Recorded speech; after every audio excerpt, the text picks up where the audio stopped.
Sejam bem-vindos a você, eu sou a Juliara e no vídeo de hoje eu venho falar um pouquinho sobre Kamen Rider Build que eu acabei de terminar e assim, estou choquita. Bom, caso você acompanhe o canal há mais tempo, você viu que eu tô começando nesse mundo dos tokusatsus. E o meu primeiro foi o Kamen Rider Gen. Eu vou deixar aqui nos cards. E agora a gente acabou de assistir o build, eu digo a gente porque eu estava assistindo em live. Tava assistindo com a galera lá na live, então foi uma experiência muito legal. E, cara, build é uma história, hein? É uma história que... Vamos lá, vamos falar um pouquinho a respeito dela. Aqui nós temos, obviamente, que a história girando em torno de ameaças de outro mundo, vamos dizer assim, né? E aqui nós temos uma ameaça mais precisamente de Marte, vindo diretamente de Marte. Então, o que acontece? A gente tem uma caixa de Pandora, que logo no início é mostrado que foi liberado um poder de dentro dela que dividiu o Japão em 3 lugares, em 3 países, em 3 pedaços, vamos dizer assim. Cada pedaço desse começou a ser regido por uma pessoa diferente, né? Os primeiros ministros, vamos dizer assim. E nesse meio tempo aí, eles estavam controlando cada um o seu lugarzinho. Só que o que acontece? Isso tudo é porque essa caixa de Pandora foi encontrada em uma expedição a Marte que foi feita há um tempo atrás. A pessoa que foi para Marte pegar a caixa de Pandora é um dos nossos personagens que a gente carinhosamente apelidou de Urahara, só que obviamente não é Urahara, né? É o Soyuchi, ele é um astronauta, ele era pai da nossa idol dessa série aqui, que é a Mitan, que é a Missora. Então ele que foi nessa missão para Marte, ele que descobriu a caixa de Pandora, só que quando ele voltou de lá, coisas saíram do controle, algumas coisas aconteceram que foram se mostrando ao longo da série. Mas a principal coisa foi ele ter trago essa caixa de Pandora e ela ter sido responsável de dividir o Japão. Desenrolando isso tudo aí, um dos primeiros mistérios ali dentro da série é a morte de um cientista que criou os builds, né? Que são, no caso, os cintos que os Kamen Riders usam aqui para se transformar. É comum dentro do Kamen Rider eles terem dispositivos para as suas transformações. Aqui em build nós temos o cinto e eles usam garrafinhas que a gente estava zoando, enfim, de loló, mas isso não vem ao caso. E eles geralmente usam 2 garrafinhas para colocar no cinto e fazer essa transformação. E a pessoa que aqui é o primeiro Rider que aparece é o Sento. É porque eu não vou entrar muita coisa na história, porque tem bastante coisa que ela vai se desenrolar mais pra metade, pro final. Então eu não queria entrar em muita área de que eu pudesse revelar o tanto da história em si. Então eu vou me segurar pra não falar muita coisa. O Sento é o primeiro Rider. E aqui, uma coisa muito legal de build é que, tipo, ele é um cientista, né? E tudo aqui gira em torno das descobertas dele em cima disso. Então, é ele que faz as modificações, ele tem a Missora, a Mitan, que ajuda ele a descolar essas garrafinhas para poder usar no cinto dele e coisas do tipo. Então, nós temos aqui uma parada bem elaborada em relação a isso. E uma parada muito legal também de build é que a todo momento tem fórmulas que ficam passando e nas transformações as fórmulas aparecem. Na hora que o Sento tá tentando descobrir alguma coisa, ele tá sempre com umas fórmulas e ao longo da série isso vai aumentando a quantidade e eu achei isso muito legal, porque traz um negócio diferente, sabe? Build é muito focado, entre aspas, em ciência, não traz essa profundidade científica pro negócio, mas tem bastante coisa ali que, vamos dizer, que faz sentido. Outra peculiaridade aqui é que quando as transformações são feitas, tem muita transformação ali que você vai achar um tanto bizarra, tipo coelho e tanque, porque aqui nós temos transformações que misturam meio que o orgânico com o inorgânico. Então nós temos, assim, tipo assim, o coelho tanque, nós temos ali a rosa metralhadora, a gente tem umas combinações bem interessantes de ninja quadrinho, temos umas combinações bem legais e as armaduras de Kamen Rider Build são muito bonitas. que armaduras lindas, sabe? Tipo, acho que 90% das armaduras são muito bonitas. Tem, tipo, uma ou outra ali que eu não curti tanto, achei meio xoxa. Mas as armaduras de Kamen Rider Build, na sua maioria, são muito lindas. E agora eu quero falar um pouquinho do que eu achei, o que eu senti assistindo e coisas do tipo. Bom, aparentemente, Kamen Rider Build é um dos Kamen Riders que são considerados dos melhores da era atual, vamos dizer assim, porque Kamen Riders são divididos em eras. Aí tem era Heisei, era Showa, algumas coisas do tipo, eu ainda não me aprofundei nessa parte. Mas ele é considerado um dos melhores da era em que ele foi lançado. Eu não posso dizer se é o melhor, porque eu não assisti os outros. Porém, eu gostei muito do desenvolvimento da história de Build. Foi uma história muito bem construída no meu ponto de vista. A gente teve um escalonamento muito legal e a gente, de acordo com o que a gente foi descobrindo as coisas, foi de uma maneira muito interessante. A gente não vê muita coisa tirada do nada, sabe? Nós temos ali as coisas sendo reveladas de pouco a pouco, coisas que fazem sentido dentro da história, obviamente, porque a gente tem que levar em consideração que estamos assistindo algo de fantasia, não é mesmo? Então a gente não pode ficar esperando que seja alguma coisa super lógica. Então, ali dentro da história, as revelações que foram passadas faziam sentido dentro da história, dentro do que aconteceu para aquilo ali chegar naquele ponto, coisas do tipo. Então, eu curti bastante a profundidade que a história tem.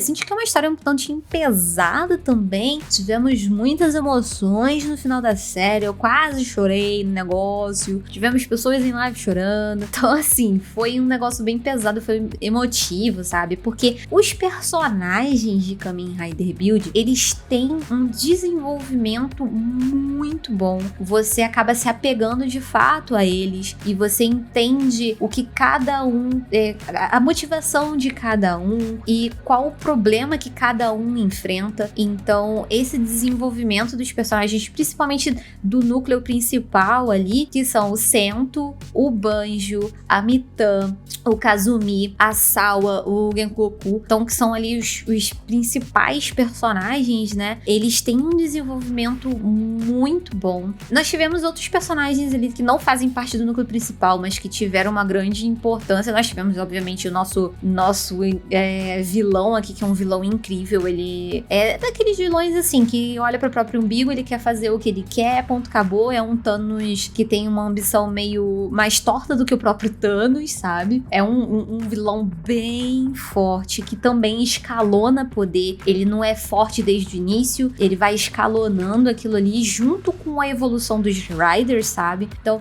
o poder aqui, ele não é tipo de cara que é fortão. Então a gente tem aquela evolução de poder do vilão junto com os Riders também. E também porque a gente vai descobrindo algumas coisas e coisas vão se juntando à história principal pra fazer sentido, sabe? Teve um personagem que eu não curti tanto a evolução, que foi o Tsumi, que a gente ficou chamando de Quincy.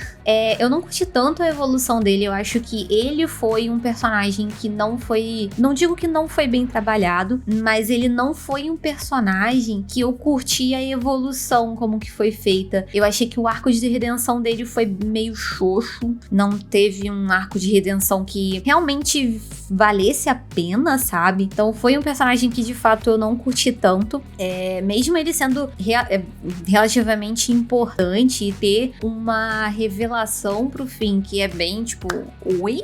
Mas não foi um personagem que eu curti muito ali dentro da história. Acredito que se ele não existisse, talvez não ia dar tanto impacto, na verdade. Analisando friamente, assim, talvez se ele não tivesse ali, não sei. Não sinto que ele teve tanto impacto assim na história. Até levando isso em consideração o que a gente tem lá pro fim da revelação dele. Quando mostra a revelação dele é uma coisa tipo, ok, tipo, beleza, não faz, tipo, oi?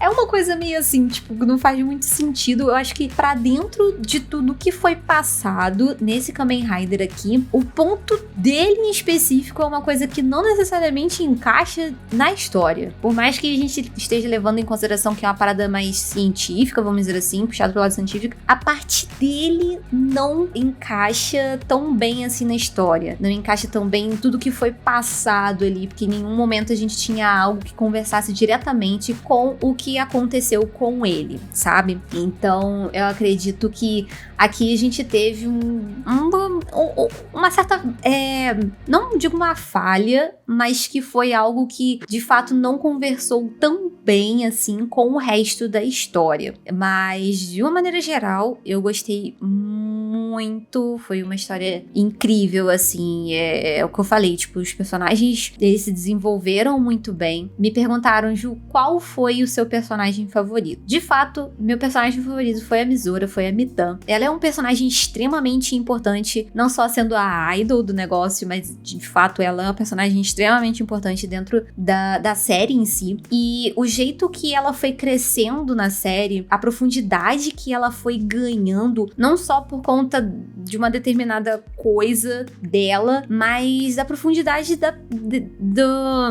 Mitan em si, sabe? Da Mizora em si. Então, foi uma personagem que eu achei que cresceu de uma maneira muito interessante dentro da série. A profundidade que ela foi ganhando, as coisas que aconteceram com ela e ela ter visto as coisas acontecendo com ela, foi uma parada bem da hora de assistir. E o fato dela também ser uma personagem que é o elo entre todo mundo ali, basicamente. Tipo em Kamen Rider Game, que nós tínhamos a Mai lá, que era o elo da galera. Aqui nós temos a Mizora como elo, só que ela tem uma carga muito maior, tipo, muito maior do que a Mai. Sim, a Mai tem a sua parada lá, mas aqui eu senti que o peso foi maior. Não tem muito como comparar, né? Eu fico colocando os paralelos aqui, mas é mais por conta que a minha primeira referência de Kamen Rider foi o Gen, né? Então eu sinto, obviamente, algumas semelhanças, porque a gente tem umas certas estruturazinhas que eles seguem para fazer a série, né? Porque o Kamen Rider em si, ele tem uma certa estrutura, vamos dizer assim, que eles seguem. Então, a minha primeira referência é o Kamen Rider Gen. Então, algumas coisas eu ainda vou fazer uns paralelos. Tipo, o próximo, possivelmente, eu vou fazer um paralelo com o Build, que foi o último que eu assisti. Então, possivelmente, eu vou fazer uns paralelos em relação ao último que eu assisti. Então, é isso. O próximo que eu vou assistir vai ser o Kamen Rider X8. Porém, antes de assistir o X8, eu vou assistir o meu primeiro Ultraman. Por mais que eu tenha já tido um contato com o Ultraman há muito tempo atrás, quando passava na TV aberta, não é o Ultraman que eu vou assistir. Então, eu vou deletar o que eu tenho de imagem de Ultraman da minha cabeça pra poder assistir esse. Então, primeiro contato que eu vou ter com o Ultraman, porque me foi indicado assistir ele pra poder pegar algumas referências que tem no Kamen Rider X8. Então, é isso. Vamos ver como que vai desenrolar isso aí. Eu espero que eu curta o Ultraman do mesmo jeito que eu tô gostando de assistir os Kamen Riders. E você já assistiu o Kamen Rider Build? Deixa aqui nos comentários e a gente vai conversando a respeito disso. Qual a sequência que você assistiu os seus Kamen Riders? Se você assistiu mais de um, conta aqui embaixo qual foi a sequência que você seguiu. Eu espero te ver no próximo vídeo. Aqui no final estão aparecendo mais dois para você continuar acompanhando o meu trabalho aqui no Zona. Então, até o próximo vídeo. Tchau, tchau!